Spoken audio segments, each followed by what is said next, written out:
I am in shock. I am in shock. The Indiana Fever just beat the Aces.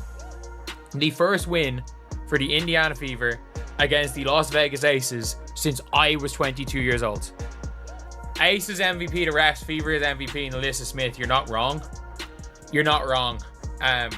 The Las Vegas Aces, the team that was supposed to be the dynasty that never ends, just got embarrassed in front of the entire basketball world. A 27-point blowout, check.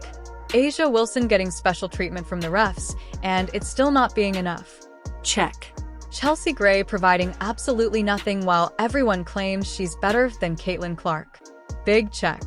While A'ja Wilson was out here grabbing players from over their heads and getting away with it, there was a team in Indianapolis that was about to show her exactly what real basketball looks like.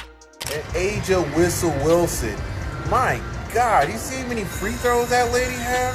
Oh my God, on the stat sheet she had basically 30 points, but all the free throws this woman got, man, they tried their best to keep the Aces in the game, man, but it didn't matter. It didn't matter, man. They destroyed the Aces. About freaking time the Fever finally beats the Aces, man, and without Caitlin Clark. You know what I mean? The 8,154 beat down the Indiana Fever put on the Las Vegas Aces wasn't just a loss. It was a statement. And that statement was crystal clear. No amount of favorable calls, no amount of A'ja Wilson heroics, and no amount of legacy bias is going to save you when a team comes to play real basketball. But this was a big win for the Fever because the Aces were the only team that they had not won at least one game to last season, meaning the Aces swept the Fever last season. They actually haven't won a game against the Aces in 16 games. And they did it without Caitlin Clark. This team is crazy. They are beating the #1 team in the league first. And then they go and beat the Aces, who they haven't won to in 16 games. And they did it without Caitlin Clark, which is just a testament to how this team is finally developing a rhythm. Let's talk about what happened in that third quarter, because this is where it gets spicy. Lexie Hull, a player who's been putting in work all season long, boxes out A'ja Wilson perfectly. Clean positioning, perfect. Fundamentals. She secures the rebound exactly like you're taught in Basketball 101. But here comes A'ja Wilson from behind, grabbing Hull from over her head in what should have been a textbook over-the-back foul. The line a decent amount of times. A'ja Wilson, she got a favorable whistle in the second half, but it is what it is. Superstars get the whistle, unless your name is, 29 points for A'ja Wilson, 3 boards, 3 personal fouls, 3 turnovers, 9 for 18 from the field goal, from the field, 11 for 13 from the free throw line. Look at the rest of her team. 2 points, 2 points, 2 points, 6 points, 0 points, 4 points, 2 points, 3 points. Dana Evans, 1 for 10, Dana Evans. Oh my goodness. Any basketball fan who's watched the game for more than 5 minutes knows what that call should have been. Over the back, Indiana ball. End of story. But what did the refs do? They called it a jump ball. A jump ball. Like Wilson and Hull were somehow in equal position when one player was clearly fouled from behind while securing a clean rebound. I don't know about frustrations boiling over as more to just like making a point. Well, Caitlin said she got me though, so. One more than that. She just got a bonus. And by bonus, she was meaning the Commissioner's Cup bonus, which was $49 or $43,000 per player, because the prize pool was $500,000.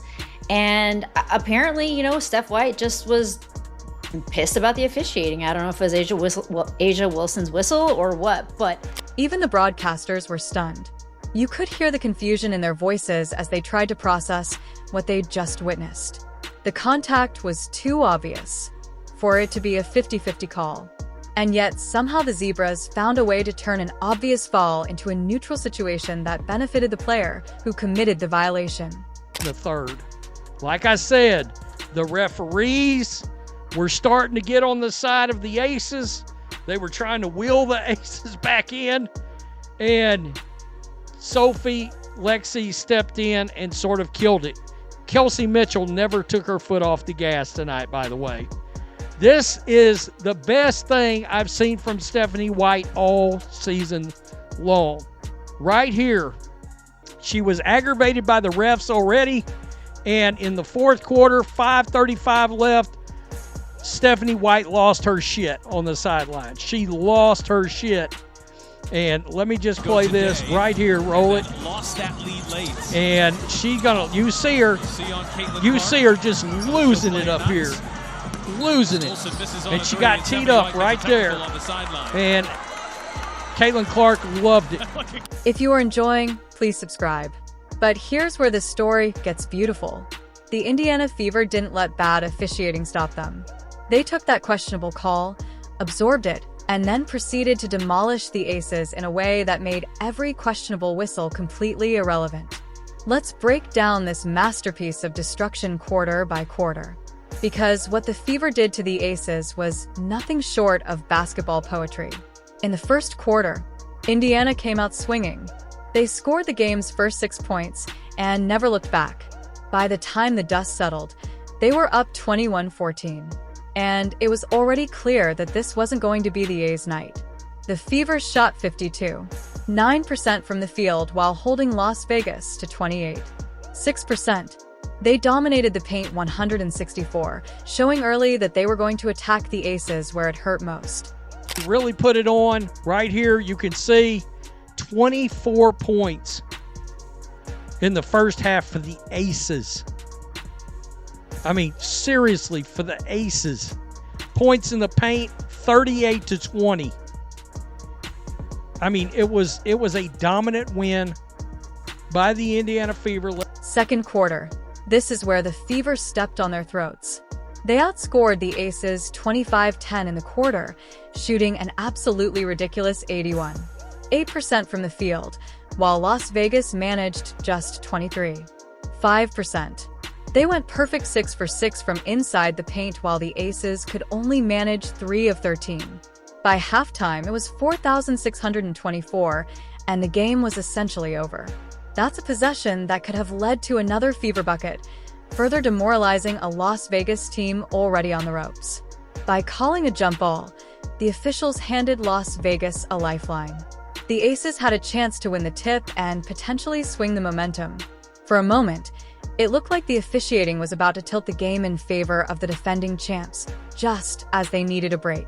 This defense is playing phenomenal. Oh my God, it's night and day. I think that Commissioner's Cup gave them swag. Now they're swagging it out.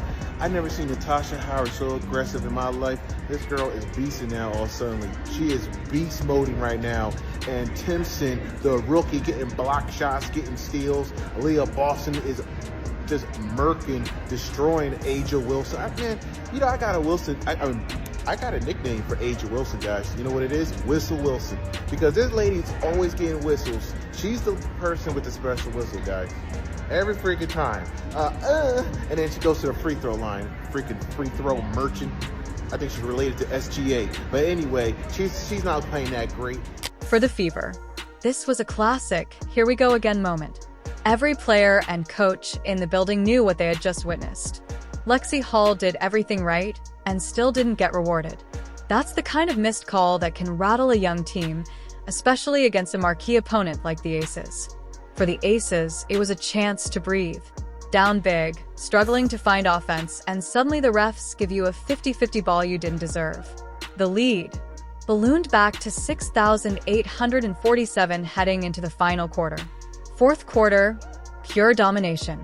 The Aces managed just 7 points in the entire quarter. 7 points. That's not basketball.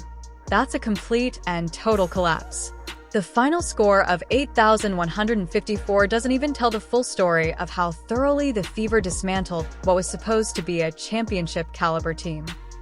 The Aces tried to put a little run together to start the third quarter, and Sophie Cunningham and Lexie Hull shut that shit down.